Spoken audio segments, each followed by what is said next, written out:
Hey everyone, did you know that over 90% of you watching right now haven't hit that subscribe button? If you enjoy our content, take a second to subscribe. It's free and it really helps us keep bringing you great stories every day. The office lights flickered once, just a brief blink, and the world went back to normal. David Morgan glanced up from his desk, his screen still glowing with spreadsheets and reports, the same reports he had buried himself in for the past 8 years. It was a Thursday evening just after 7 p.m., and the building was quiet. Too quiet. That was when he noticed it, the subtle shift, the stillness that didn't feel like peace, but rather like something holding its breath. He stood, stretched his stiff legs, and walked over to the break room for a lukewarm cup of coffee. His phone buzzed on the counter, lighting up with a message from his wife, Claire. "Working late again. Don't wait up. Love you." He stared at the message for a moment. Claire had sent that exact message 3 times this week, word for word. David returned home a little after 9 p.m. The house was dark, quiet. He loosened his tie and wandered into the kitchen, grabbing a cold leftover meal from the fridge. The TV murmured in the background as he sat alone. The only sound the soft clink of his fork against the plate. It wasn't that Claire was distant. She was still affectionate, still polite. But something had changed, something under the surface. And tonight, as the unease settled in his chest like a weight, David knew he couldn't ignore it anymore. The next day, David left work early under the pretense of a dentist appointment. He parked across the street from Claire's office building, watching people file in and out through the glass doors. It wasn't long before he saw her, laughing, vibrant, and leaning far too close to a man David didn't recognize. The man placed a hand on her arm and they disappeared together into the building. David didn't follow, not yet. Instead, he went home and started digging. He pulled up her calendar, scanned her call logs, checked credit card receipts. One hotel stood out, a boutique downtown, used multiple times over the last month. That weekend, he drove to the hotel, spoke to the front desk with a smile and a lie about a surprise anniversary gift. He learned what he needed. Claire had booked the room under her maiden name. It had been reserved again for the following Thursday. He went back to his car and sat in silence for several minutes, letting the reality settle. The betrayal was sharp, but beneath the pain, something else stirred. An instinct that there was more to the story. That night, he confronted Claire in the quiet of their bedroom. "You've been working late a lot." She didn't look up from her laptop. "Yeah, it's that merger I told you about. Things are crazy." He watched her carefully. "You booked a hotel room downtown under your maiden name." Her fingers paused. Slowly, she looked up. "You went through my records?" She asked, calm but icy. "I had to. You weren't telling me the truth." Claire closed the laptop and stood. "You have no idea what you're getting into." David blinked. "What does that mean?" She stepped forward, lowering her voice. "Just let it go, David. Whatever you think you saw, it's not what you think. For your own good, stop digging." But David couldn't stop. The next Thursday, he followed her. He parked across from the hotel, waiting, heart thudding like a drum. Claire arrived with the same man from her office. They laughed, touched, disappeared inside. David entered through the side door 15 minutes later. He didn't approach their room. He didn't want a confrontation. He wanted evidence. From a floor above, he used his phone to record them through the partially open curtain. He zoomed in, captured their voices, and he heard something strange. Once the documents are uploaded to the secure drive, they'll be deleted from the internal servers. Claire and the clients, none the wiser, their assets are rerouted through the holding company. It all looks clean. David's hand trembled. This wasn't an affair. It was something more, something illegal. He left the hotel before they saw him. That night, he reviewed the footage again, recognizing buzzwords he'd only half understood before. Holding companies, digital laundering, shell corporations.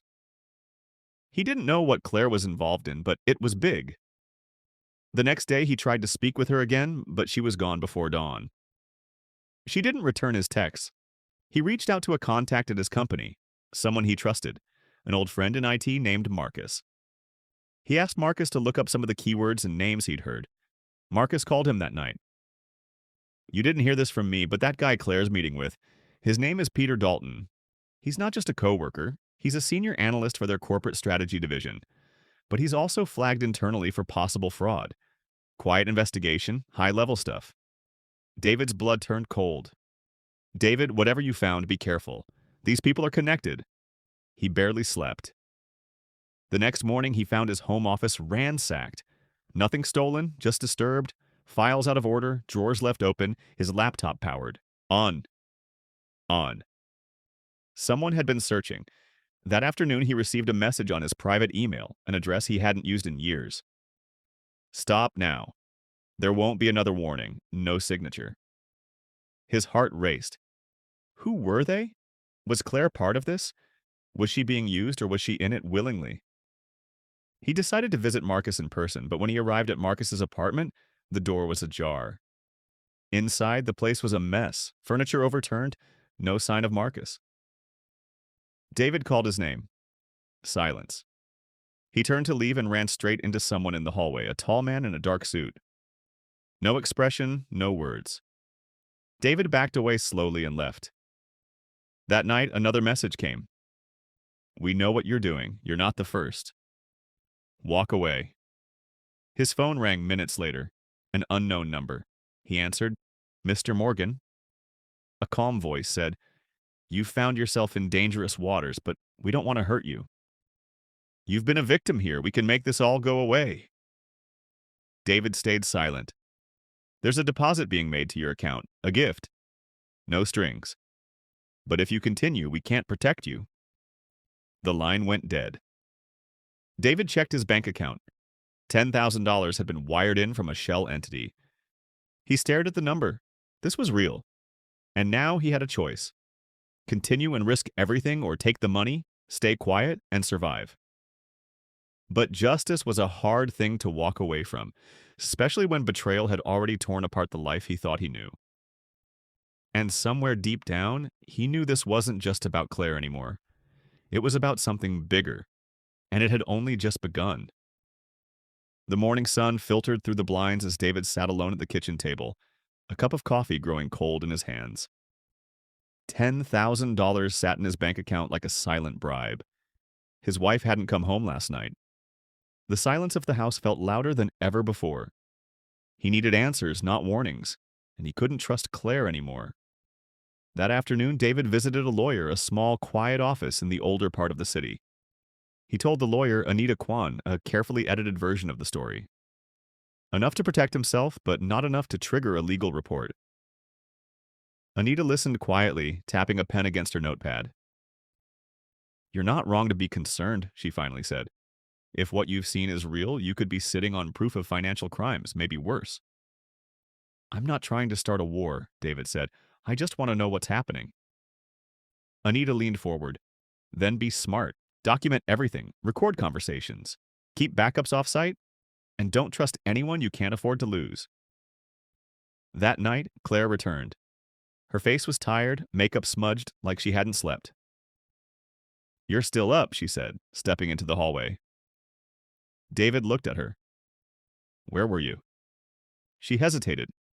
Work late. Number not anymore. I followed you, Claire. I know about the hotel, about Peter Dalton, about the money laundering. Her breath caught. She didn't deny it. Instead, she closed her eyes and whispered, You shouldn't have gotten involved. What are you doing? David demanded. Who are these people? What did you get pulled into? Claire looked at him for a long time. Then, in a voice so quiet it barely reached his ears, she said, It started small, just numbers on a screen.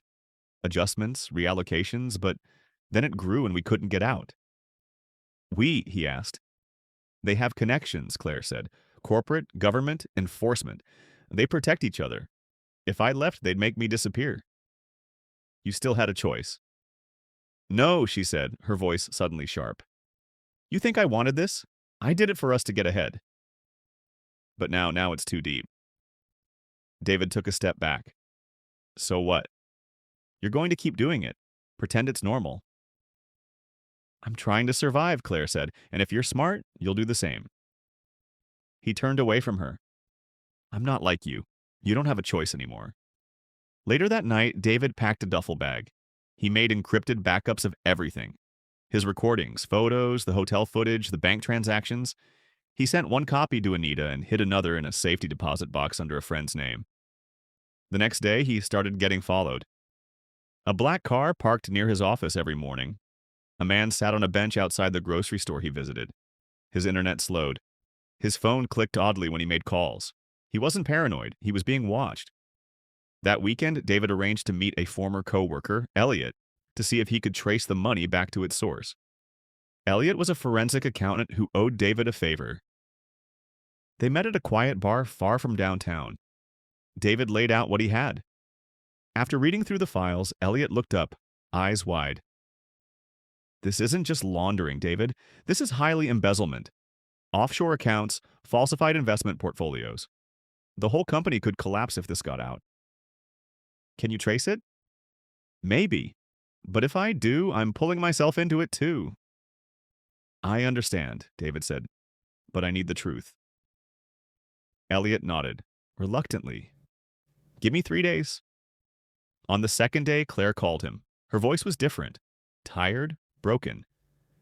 They know you're digging, she said. Peter found out. I tried to protect you. I told them you were bluffing, but they're not going to wait much longer. Then help me expose them. I can't. If I speak, I'm gone. That's how it works. David lowered his voice. You can't live like this forever. There was a pause. You always saw things in black and white, she said. That was your weakness. Later that night, Elliot called. I found it. The transactions link back to a shadow company in Luxembourg. It's tied to one of your wife's firm's partners, Gregory Vance. He's connected to politicians, security contractors, the whole network. If you go public with this, you won't just destroy the company. You'll be naming people with real power. David felt the pressure mounting in his chest. Then we go to the press. Elliot hesitated. I'd be careful. There's a reporter, Jasmine Hale. She's investigated these kinds of cases before, but she vanished for 6 months last year. Did she come back? Yes, Elliot said. But she doesn't write those stories anymore. David found Jasmine's contact online and sent her a message through a burner email attaching a sample of the data. She responded within an hour. I'll meet you. No names. Public place. They met the next day in a park crowded with joggers and families. Jasmine was cautious but sharp. I looked through your files, she said. It's clean, thorough. If it's real, it's massive. It's real, David said. You realize what happens if we publish this, right? People will be ruined. Maybe you too. I don't care. She paused. Okay, but I need more. I need someone inside. David looked down. Claire, can she be trusted? I don't know anymore. The next morning, David came home to find his door ajar. Inside, drawers had been pulled out. His laptop was gone. And on the kitchen counter was a note scribbled in red marker. One last warning. He didn't wait. He drove straight to Claire's office. Security tried to stop him, but he pushed through. When he reached her floor, he found her desk empty, her things gone. Peter Dalton stood nearby, speaking to a woman at the copier. When he saw David, his expression turned cold. You shouldn't be here, Peter said. Where's Claire? She doesn't work here anymore. What did you do to her? Peter smiled faintly. She made her choice. Now make yours. David clenched his fists, heart racing. I'm not afraid of you. You should be. You're not a hero, David. You're a man in the wrong place at the wrong time. I have the evidence. Peter stepped closer. Then why are you still breathing? David left shaken but not broken. He met Jasmine again and gave her everything. The files, the names, the transfers, the recordings. She reviewed the data for hours. This will take time to verify, but when it breaks, you'll be a target. I already am. That night, Claire called him one final time. I'm leaving, she said. They gave me a way out, a new identity, new life. If I stay, they'll kill me. You're running. It's the only way. I tried to warn you. I tried to keep you out. Why not help me bring them down? She was silent then, because survival means more than justice sometimes. And just like that, she was gone. David hung up, staring into the night. He had made his choice. He would not run. But soon he would learn what justice truly costs. It had been 3 days since David last heard from Claire. 3 long, sleepless nights, each one dragging like a slow, unraveling thread. The documents had been handed off to Jasmine Hale, the reporter now working tirelessly behind the scenes. Elliot was running final traces, scrubbing through server logs and paper trails. Every phone call, every email felt like it could be the last. The pressure was building, and David knew something was coming. It arrived on a Tuesday morning, quiet and unexpected. A small envelope slipped under his front door, unmarked. Inside was a photo. It showed Claire standing near an airport terminal, alone, looking back over her shoulder.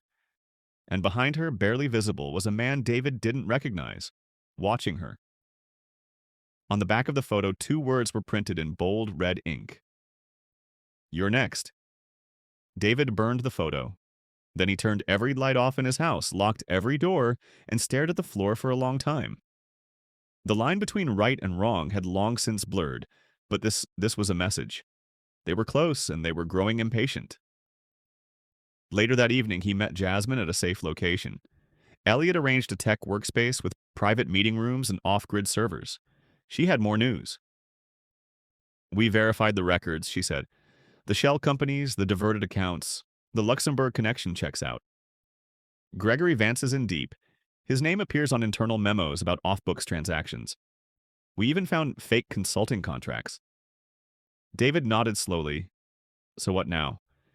"I go to my editor tomorrow. Once the story runs, it's going to explode. But we both know what that means for you." "I don't care," David said. Jasmine's expression hardened. "Then you'd better prepare for the fallout. Once this is public, they'll have nothing to lose." David left the workspace and walked back to his car, glancing behind him with every step. The streets felt quieter than usual. Too quiet. That night, he stayed at a hotel across the city. He checked in under a false name and turned his phone off. He left only one note behind, addressed to his lawyer, Anita, with instructions on where to find the backup drives, and one final message. "If anything happens to me, release everything." The story went live the next morning. It spread fast. National headlines, breaking news, financial fraud, corruption, political ties.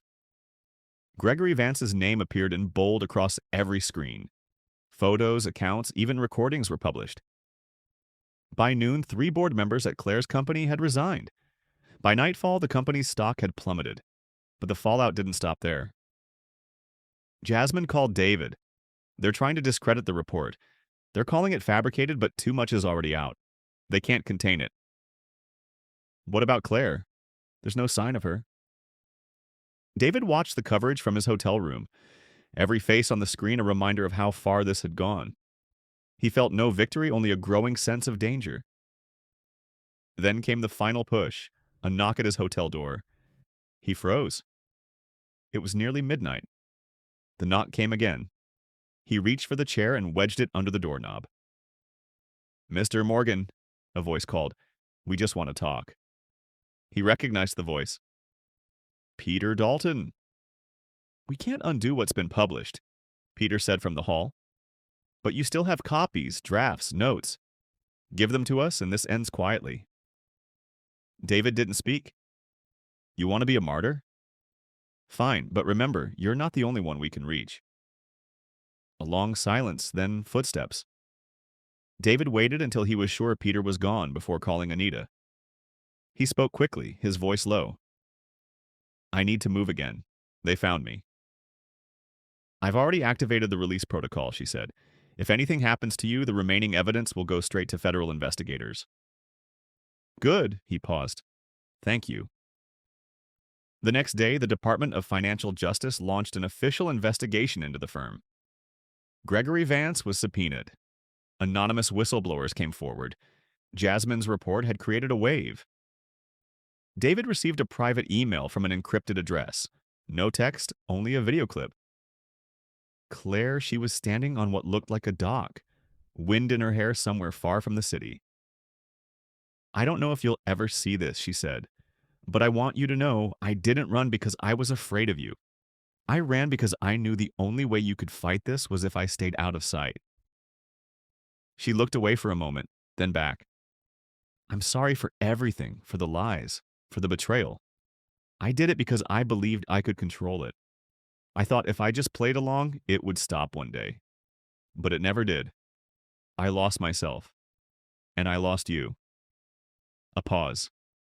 "Be careful. These people don't care about justice, but maybe, just maybe, enough of us do." The video ended. David saved the clip and tucked it away in his encrypted vault, not as evidence, but as a memory. In the weeks that followed, arrests were made. Peter Dalton vanished from the public eye. Gregory Vance was placed under investigation. The corporate empire Claire once served began to crumble piece by piece. David refused all interview requests. He declined the book deals, the speaking gigs, the podcasts. He wasn't interested in being famous. He just wanted the truth to live. Months later, he moved to a small town by the coast under a different name. He opened a quiet tech consulting business, stayed off the grid.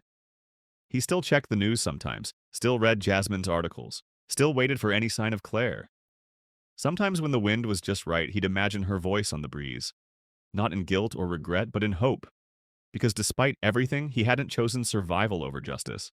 He'd chosen both. And in doing so, he had learned something simple but powerful. The truth doesn't always win quickly, but it never forgets how to.